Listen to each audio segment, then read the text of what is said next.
Hey guys, welcome back. I just want to do a quick video on my 2006 Infiniti G35. Currently I'm having some overheating issues. My radiator fans are not kicking on. I have, well, any normal overheating issue. Temperature gauge spiked up. I really don't know what to do from there, but yeah, the temperature spiked. My coolant pipes were kind of hard, like they had air pressure in them. I'm currently letting it bleed out. My tester that I have doesn't really indicate that I have a blown head gasket. So, still trying to diagnose this, and I wanted to check out the relays.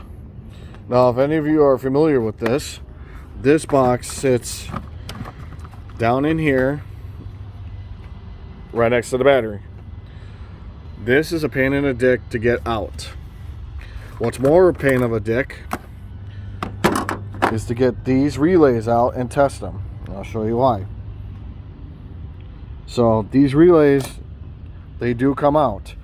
There is a tab on each relay.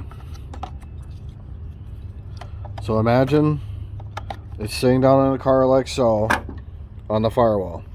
Well, when you're looking down in there, it's kind of hard to see the relays. So what you have to do is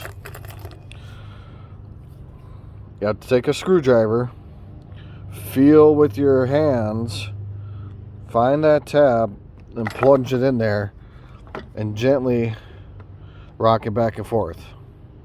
They will come out. I'm doing this for demonstration purposes. Yeah. But right now I'm going to go through and check these for continuity, check to make sure that they open and close good. Because if these are okay, then my radiator fan is kaput, which sucks, but Rock Auto is an awesome place to go. So again, if you're having issues trying to get these out, these do come out as a whole unit, just like this in my hand. You have to find the tab, feel with your eye, feel with your hands, or see with your hands, rather. Find that slot and gently wiggle this back and forth and pop it out. It's the same one, same way on all three. You have to pry these out or push them, one of the two. These are all the same fuses, or relays, sorry. So they can be interchangeable, just like so. Alright, I just want to give you a quick update video or tip video on how to get those out of your Infiniti or your Nissan 350Z.